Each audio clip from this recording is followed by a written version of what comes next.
નમસ્કાર મિત્રો અને વડીલો, તમારું બધાનું ગુજરાતી સ્ટોરી ચેનલમાં સ્વાગત કરું છું. બાપુજી દીકરા વહુથી જુદા રહેતા હતા, પરંતુ એક દિવસ અચાનક દીકરો આવીને તેના પોતાની ઘરે લઈ ગયો. આ વાત જાણીને વહુએ તેના પતિને કહ્યું કે જો આ સ્ટોરી તમને પસંદ પડે તો આ ચેનલને સબસ્ક્રાઈબ, લાઈક, શેર અને કમેન્ટમાં અભિપ્રાય જરૂર આપજો. બાજુમાં રહેલ બેલ આઇકનને જરૂર ઓન કરજો, જેથી તમને આવી અવનવી સ્ટોરી સાંભળવા મળે. હવે પપ્પા, તમે હજુ સુધી કેમ તૈયાર નથી થયા? ઘરમાં પ્રવેશતાની સાથે જાણીતો અવાજ સંભળાયો. બાપુજી દીકરાના લગ્ન થયાના થોડા સમય પછી જ અલગ રહેવા જતા રહ્યા હતા. આજે દીકરો તેના ઘરમાં આવીને આ શબ્દ બોલ્યો. દીકરાએ વધુ કરતા કહ્યું, તમારું બેગ હજુ સુધી તમે તૈયાર નથી કર્યું? મેં તમને ગઈકાલે રાત્રે જ ફોન કરીને જણાવ્યું હતું કે હું તમને આવતીકાલે તેડવા આવવાનો છું. અરે દીકરા, પણ ફરી પાછું હું એ ઘરમાં પ્રવેશ કરીશ, ફરી પાસે રોજની જેમ ઝઘડાઓ શરૂ થઈ જશે. એના કરતાં મને અહીં શાંતિથી રહેવા દે ને. એટલું જ નહીં, આ ઘરમાં તારી મમ્મીની યાદો પણ ભરાયેલી છે, એટલે અહીં જ રહેવા માંગુ છું. દીકરો થોડો ભાવ થઈ ગયો, તેમ છતાં તેણે કહ્યું, પપ્પા, મમ્મી ગઈ તેને 6 મહિના થઈ ગયા છે. તમારી તબિયત હવે પહેલાંની જેમ ઠીક રહેતી નથી. આવા સંજોગોમાં હું તમને એકલા છોડી શકીશ નહીં. તમે મારી સાથે ચાલો. અરે પણ એ ઘરમાં મારે... હજી બાપુજી તેનું વાક્ય પૂરું કરે તે પહેલાં જ દીકરાએ બાપુજીને રોક્યા અને કહ્યું, હું તમને કહું છું એટલે તમારે આવવું જ પડશે. પપ્પા, તમે ખોટી ચિંતા નહીં કરો. હવે મારી વહુ પણ પહેલાં જેવી નથી.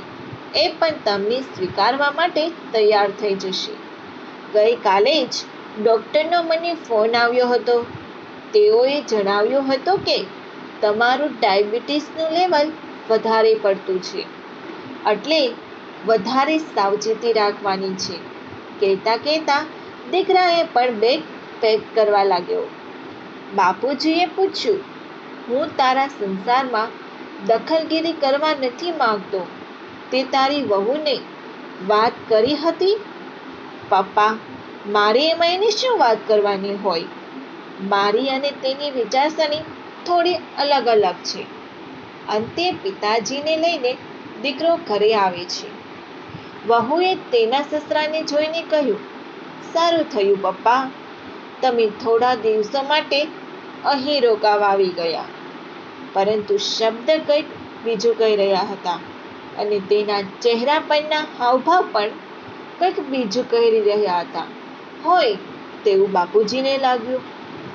એક દિવસ સવારે વહુ અને દીકરો વાત કરી રહ્યા હતા. તે બાપુજીએ સાંભળી. વહુએ દીકરાને પૂછ્યું કે પપ્પા, અહીં કેટલો સમય સુધી રહેવાના છે?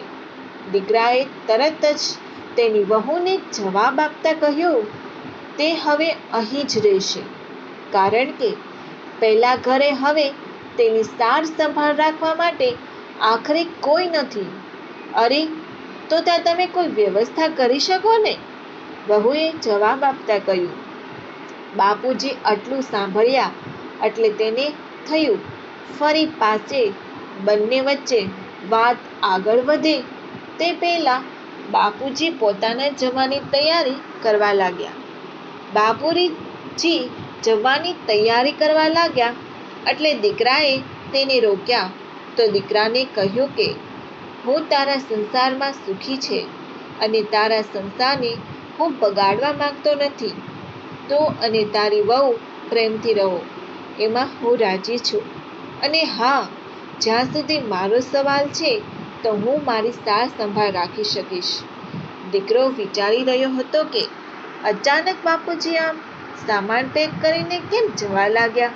નક્કી તેને વહુએ કંઈ કીધું છે, અથવા તો તેણે કંઈક સાંભળી લીધું હશે. દીકરાએ કહ્યું, ઠીક છે પપ્પા, તમે જતા રહેજો તમારે ઘરે, પરંતુ આજે નહીં, આવતીકાલે હું તમને મૂકી જઈશ. દીકરો ત્યારે બીજું કશું બોલ્યો નહીં. બીજા દિવસે સવારે તેણે તેની વહુને વાત કરી કે આજે પપ્પા જઈ રહ્યા છે. અચાનક જ તેના ચહેરા પર એક ખુશી દેખાણી, પરંતુ મેં સાથે સાથે એક નિર્ણય કર્યો છે. પપ્પા આટલા મોટા ઘરમાં એકલા કેવી રીતે રહેશ? એટલે બાજુમાં જ એક જમીન પડી છે, ત્યાં એક નાનકડું પ્લે હાઉસ અને સાથે સાથે ત્યાં એક નાનકડી સ્કૂલ પણ બનાવવાનું વિચારી રહ્યો છું. પપ્પાએ સ્કૂલના ટ્રસ્ટી હશે, સાથે સાથે પપ્પાના મિત્રો પણ ટ્રસ્ટ બનાવશે, જેથી કરીને પપ્પા ન હોય તો પણ સ્કૂલ ચાલુ રહે. આ સ્કૂલમાં ગરીબ લોકો માટે શિક્ષણ મળી રહેશે. આટલું તેની વહુને કહીને દીકરો બાપુજી પાસે ગયો. બાપુજીને કહ્યું, તમારી જે જમીન પડી છે કે જેના લગભગ અત્યારે બજાર વેલ્યુ પ્રમાણે 5 કરોડ જેટલા રૂપિયા ગણી શકાય, એ જમીનને ટ્રસ્ટમાં ફ્રેન્ડ તરીકે જમા કરી દેજો અને એમાંથી ઊભી થનારી આવકમાંથી ગરીબ બાળકોની ફીસમાં મદદ મળી રહેશે. અને રહી વાત તમારે રહેવાની, તો તમારું પેન્શન તમારી માટે પૂરતું છે. અને હું આજે જ ઓફિસ જઈને આ પ્લાન ઉપર કામ કરું છું. બાપુજી તો તેના દીકરાની સામે આશ્ચર્યચકિત થઈને જોઈ રહ્યા હતા. દીકરો પપ્પાની જમીનની વાત કરી રહ્યો હતો, તે વાત વહુ પણ ઊભી સાંભળી રહી હતી. અને તેઓએ પપ્પા પાસે આટલી મોટી જમીન છે તેવી તેને ખબર જ હતી નહીં. જાણે કોઈ મોટું નુકસાન થઈ ગયું હોય એ રીતે તેણે તેના પતિને કહ્યું, શું તમે પણ મજાક કરી રહ્યા છો? તેના પતિએ તરત જ તેને જવાબ આપી દીધો, હું જરા પણ મજાક નથી કર્યો. હું તો માત્ર મારા બાપુજીની જિંદગી વ્યવસ્થિત કરી રહ્યો છું, જેથી કરીને કોઈ મારા બાપુજીના જવાની રાહ ન જુએ. મારો ધંધો આજે જે પણ કંઈ છે તે માત્ર મારા પપ્પાના કારણે જ છે, કારણ કે પપ્પાએ જો મને પૈસા ન આપ્યા હોત તો હું આ ધંધો શરૂ જ ન કરી શક્યો હોત. આ સાંભળીને તેની વહુએ મોઢું બગાડીને કહ્યું, એમાં શું નવી વાત છે? એ તો એની ફરજ હતી. દીકરાએ પણ સામે જવાબ આપતા કહ્યું કે ફરજની વાત તું તો ન જ કર ને તો સારી વાત છે. બાપુજીની તબિયત સારી ન હોય ત્યારે તેની સેવા કરવાની ફરજ તારી જ આવે છે. અને જ્યાં સુધી તારા મમ્મી પપ્પાનો સવાલ છે તો મેં કોઈ દિવસ તને ત્યાં તારી ફરજ પૂરી કરતા રોકી નથી. તને બાપુજી અને મમ્મી ભેગું રહેવું નહોતું, એટલે આપણે અલગ રહેવા માટે આવ્યા હતા. પરંતુ આજે જ્યારે હું મારા પિતાનું ઋણ ચૂકવવામાં થોડો ઉમેરી રહ્યો છું, તો મને નિભાવવાથી તો કોઈ રોકી નહીં શકે. આજે તેના દીકરાના અવાજમાં આટલી બધી દૃઢતા જોઈને બાપુજી અવાચક થઈ ગયા. વહુ પણ ત્યાં જ ઊભી હતી, પરંતુ તેના મોઢામાં બોલવા માટે શબ્દ જ બાકી ન હતા. જો આ સ્ટોરી તમને પસંદ પડી હોય તો દરેક લોકો જોડે શેર કરજો.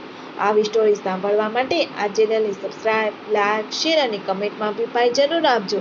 સાંભળવા માટે તમારા બધાનો ખૂબ ખૂબ આભાર વ્યક્ત કરું છું.